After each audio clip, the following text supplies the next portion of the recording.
Isang panibagong kwento na naman na tiyak na kapupulutan natin ng aral. Ano man ang estado sa buhay, wala tayong kahit katiting na karapatan para patuloy namang maliit ng ibang tao na para bang normal lamang ito. Pero gayon pa man, hindi yun maiiwasan na sa dami na mapangmataas sa panahon natin ngayon. Tanda! Baka pa pwedeng bilisan mo maglinis. Pagdating ng bisita ko. Diyos ko, nakakahiya. Kung andito si Mami, yayarin ka talaga. Saka bakit ka ba nalitaw kung kailan wala si Mami ng isang buwan? Isang buwan ka na dito, diba? Kakatok-katok ka, diba? Ayan tuloy, timing. E di, ikaw yung katulong na in-expect kong hinar ni Mama? Sunod-sunod na sabi ni Aliyah sa matandang si Karen, edad 66. Hindi ko na kayang kumilos na mabilis, Aliyah. Matanda na po ako. Sagot ni Karen.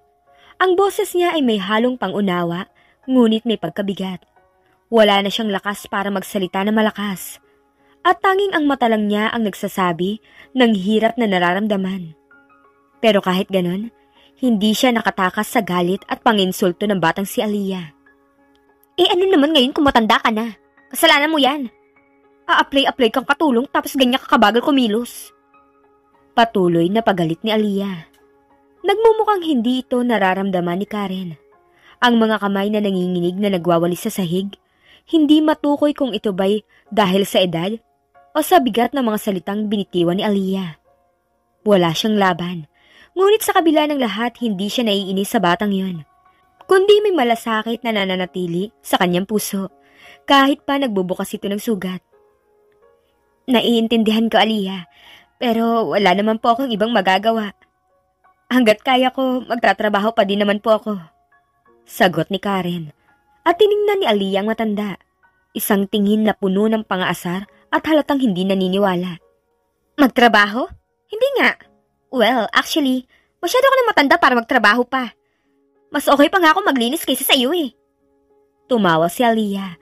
Parang hindi nararamdaman ang hirap ng matanda. Ang mga mata ng matanda ay puno ng sakit.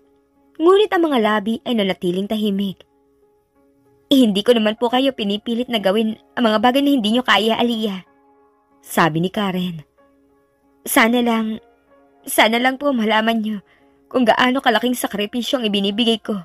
Kahit pa to, hindi nyo nakikita. Alam ko pong hindi to ganun kadali, pero natututo po ako maging mas ayusin yung trabaho ko. Kung minsan, tinatanggap ko na lang po ang lahat ng mga salitang iniiwan nyo. Dahil wala akong magagawa kundi magtrabaho pa rin. Tumigil si Aliyah at nagtangkang tumawa, pero ang tawa ay nauwi sa matalim na buntong hininga. Sabi ko nga sa'yo, Aling Karen, baka sakali lang ha, sakali lang makahanap ng ibang trabaho. Ani nito na tuluyang tumawa at iniwan si Aling Karen na naglilinis. Dumating ang hapon at kasabay nito ang mga bisita ni Aliyah, ang kilalang negosyante at kasosyo ng kanyang pamilya. Ang bawat isa ay nakasuot ng mga magagarang damit at ang kanilang mga usapan ay tila pagpupulong ng mga mayayaman. Naroon si Aling Karen, nakatayo sa isang sulok ng sala, tahimik na nag-aabang ng anumang ipagutos sa kanya. Alam niya ang pagod ng kanyang katawan, ngunit patuloy siyang nagpipilit para lamang magampanan ang kanyang tungkulin. Habang abala ang mga bisita sa pag-uusap, nilapitan siya ni Aliyah. Aling Karen, sabi nito sa malamig na tono. Ipagtimpla mo nga sila ng juice. Ayoko mapahiya sa kanila. Naintindihan mo ba? Nakakahiya sa mga ganitong klaseng bisita kung palpak ka pa. Tumango si Aling Karen at agad na nagtungo sa kusina upang ihanda ang pinagutos. Ngunit sa kanyang pagmamadali at dahil sa pagod, nalito siya sa mga inumin na nasa ref. Naisip niyang ang nakabote na kulay dark ay ang juice na sinasabi ni Aliyah. Kaya't ito ang kanyang ipinagtimpla. Hindi niya napansin na yun pala ay tsaa, hindi juice. Maingat na sinerve ni Aling Karen ang mga baso ng tsaa sa mga bisita at ngumiti pa siya ng bahagya bilang tanda ng kanyang paggalang. Ngunit bago pa man ito mainom ng mga bisita, napansin ni Aliyah ang pagkakamali. Aling Karen! Malakas niyang sigaw, dahilan upang mapalingon ang lahat. Dali-daling lumapit si Aliyah sa matanda at kinuha ang isang baso ng tsaa. Tsaa to! Hindi mo ba narinig na Diyos na sinabi ko? Grabe naman! Ang simple-simple pinang-utos ko, palpak ka pa rin. Walang nasabi si Aling Karen. Baka sa kanyang muka ang hiya at kaba.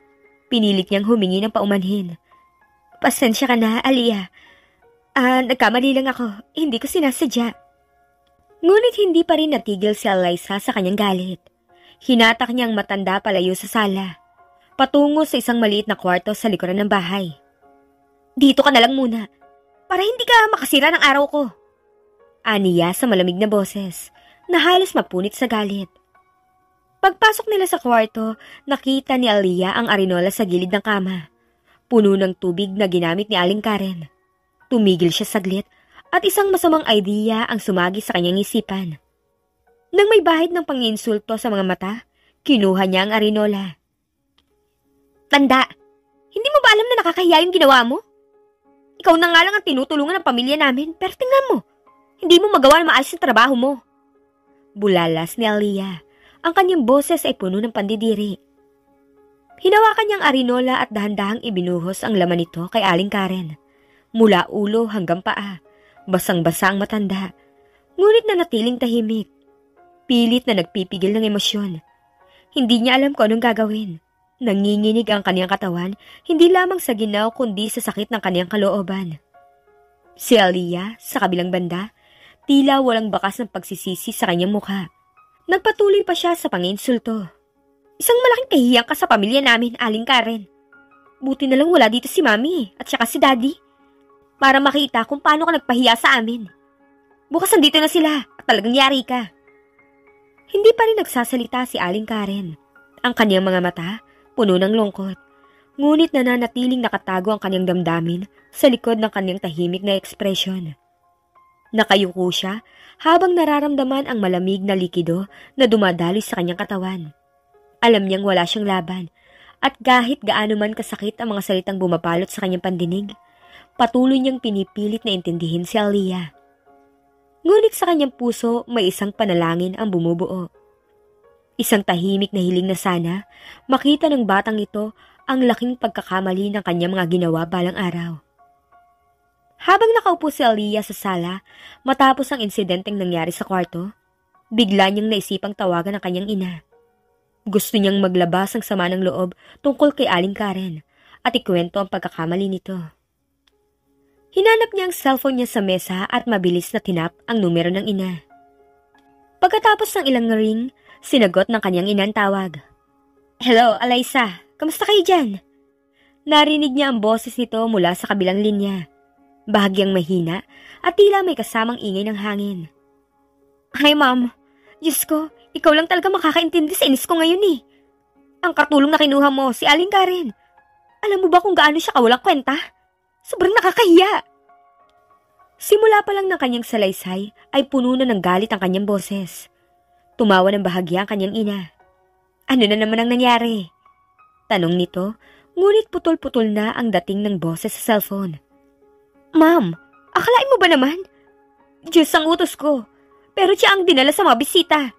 Hindi ba nakakahiya yun? Sabi ni Aliyah, pilit na nagpapaliwanag. Napansin niyang tila hindi siya gaanong naririnig ng kanyang ina, kaya inulit niya ang sinabi ng mas malakas.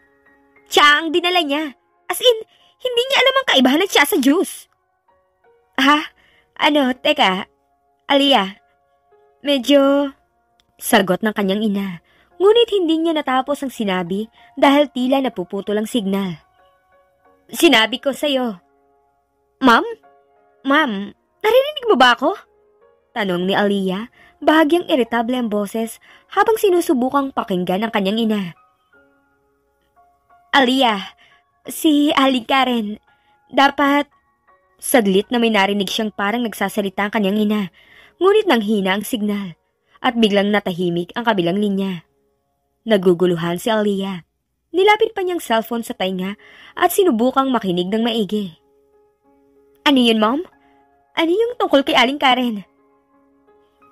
Si Aling Karen. Huwag mo sanang... Pero... Siya ang... Putol-putol na mga salita ang kanyang naririnig at hindi niya mabuo ang gustong iparating ng ina. Tumigil ang signal saglit at narinig niyang muli ang tinig nito. Pero mahina at tila paputol-putol na. Napabuntong hininga si Aliyah. Halatang naiinis na sa mahina at paputol-putol na usapan. Ma'am, hindi kita marinig na maayos. Pwede bang pakiulit? Ano yung tungkol kay Aling Karen? May humahangos na sagot mula sa kabilang linya. Aliyah, si Aling Karen, na siyang... Ngunit bago pa matapos ang inang sinasabi, tuluyang naputol ang tawag. Hello? Ma'am? Hello? Subalit wala nang sumagot. Tumitig si Aliyah sa screen ng cellphone niya. Napabuntong hininga habang tila inis na inis. Ano ba naman to? Di ko tuloy naiintindihan kung ano yung gusto niyang sabihin. Bagamat halatang naiinis sa nangyari, hindi maalis sa isip ni Aliyah ang mga salitang narinig niya. Ang mga putol-putol na salita na kanyang ina, tila may mensaheng hindi niya mawari. Ngunit pinilit na lamang niyang huwag isipin yon. Tumayo siya at muling pumunta sa kusina. Iniiling ang ulo habang patuloy na bumubulong. Kung ano-ano pang sinasabi ni Ma'am tungkol kay Aling Karen, wala naman talaga kwento yung matandang yun. Isang linggo ang lumipas bago bumalik ang ina ni Aliyah mula sa mahaba nitong business trip. Pagpasok niya sa kanilang mansyon, agad siyang nakarinig ng mga kalampag mula sa kusina at mga salitang nagpapahayag ng matinding galit. Ang tanda-tanda mo na, wala kang kwenta! Sigaw ni Aliyah habang mahigpit na hinahawakan sa braso si Aling Karen. Ikaw ang dahilan kung bakit ang dami kong kahiyan sa mga bisita at kay Ma'am. Maawa ka naman, Aliyah. Naniniwala ako. Magbabago ka. Mahina at nagmamakaawang sabi ni Aling Karen. Pilit na nilalayo ang sarili mula sa masakit na pagkakahawak ni Aliyah. Ngunit hindi nakinig si Aliyah. Sa halip, lalo pang humigpit ang hawak nito sa matanda. Tila wala na siyang pakialam sa hirap na dinaranas ni Aling Karen. Dapat matutunan mong tumigil sa mga pagpapanggap mo na may pakialam ka sa akin. Bulyaw niya, puno ng pagkasuklam. Biglang nagkaroon ng katahimikan nang makita ni Aliyah ang kanyang ina na nakatayo sa pinto ng kusina. Natigilan at nanlilisik ang mga mata sa nakita. Aliyah! Matigas at galit na tawag ng kanyang ina na ikinagulat ni Aliyah at napahawak siya sa kanyang bibig. Alam niyang nakagawa siya ng malaking kasalanan. Ma'am! Nanginginig na sambit ni Aliyah. Mabilis siyang bumitaw kay Aling Karen. Ngunit huli na ang lahat. Nakita ng ina ang lahat ng ginawa niya. Anong ginagawa mo? Bulyaw ng ina ni Aliyah. Ang boses puno ng pagkasuklam at galit. Lumapit siya kay Aling Karen at inakay ito. Puno ng malasakit na tila mayroong isang malalim na koneksyon sa pagitan nila. Aliyah! Alam mo ba ang taong sinaktan mo? Hindi lang basta-basta katulong dito. Patuloy na galit na tanong ng kanyang ina. Siyang may-ari ng mansyong to. Siyang nagmamay-ari ng kumpanyang pinapasukan ko. At higit pa ron, siya ang lola mo. Natulala si Aliyah. Nagtataka sa mga salitang narinig. Ma'am, ano pong ibig mong sabihin? Nanginginig na tanong niya, parang hindi makapaniwala sa naririnig. Siya si Karen Montefalco. Wika ng ina niya. Pinakita ang respeto at pagmamahal sa matanda. Siya ang CEO ng kumpanyang bumubuhay sa atin. Ang tunay na may-ari ng lahat ng bagay na ikinabubuhay mo ngayon. Ngunit higit pa doon, siya ang nagpalaki sa akin. Siya ang lola mo, Aliyah! Ang buong mundo ni Aliyah ay tila gumuho sa isang iglap. Ang kanyang ina ay nagpaliwanag pa. Puno ng pait ang boses. Nagpanggap siyang simpleng kasambahay para masubukan ang pag-uugali mo. Alam mo ba kung gaano siya nasaktan sa ginawa mong pangalipusta sa kanya? Hindi makapagsalita si Aliyah. Nangihina ang tuhod at napaupo siya sa isang upuan.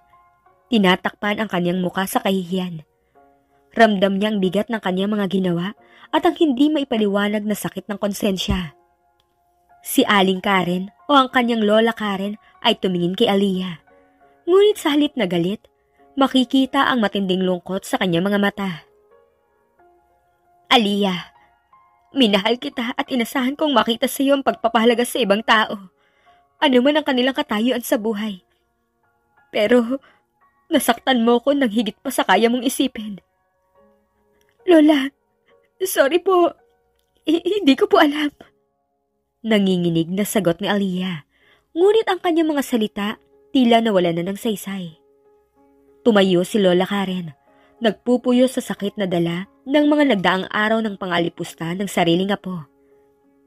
Bilang parusa sa mga ginawa mo, lahat ng ari-arian at mga bank account na nakalansa na sa'yo ay babawiin ko. Simula ngayon, wala ka nang mamanahin. At hindi lang yun, gusto kong makita mong matutunan ang tunay na halaga ng pagtatrabaho at pagkakakitaan. Nagulat si Aliyah, nangingilid ang luha habang nakikinig. Lola, wag po. Hindi ko po kayang mawala ang lahat ng iyon. Ngunit hindi siya pinansin ni Lola Karen. Simula bukas, ikaw ay magiging tagabili ng pagkain para sa mga empleyado ng kumpanya. Gusto kong ipakita mo na kaya mong magtrabaho na marangal kahit sa pinakamababang posisyon. At sana, sa bawat araw na gagawin mo yon, matututunan mo ang halaga ng respeto sa mga taong pinagsisilbihan mo. Walang magawa si Aliyah kundi ang yumuko, tumatango habang lumuluha. Wala siyang ibang magawa kundi tanggapin ang masakit na katotohanang dala ng kanyang mapagmataas na asal. Ang kanyang ina, na tinitingnan siya ng may kirot sa puso, ay nagsalita muli. Aliyah, tandaan mo to. Hindi lahat ng bagay sa buhay tungkol sa kayamanan. Ang pinakamahalagang aral na kailangan mong matutunan ay ang respeto at pagpapakumbaba.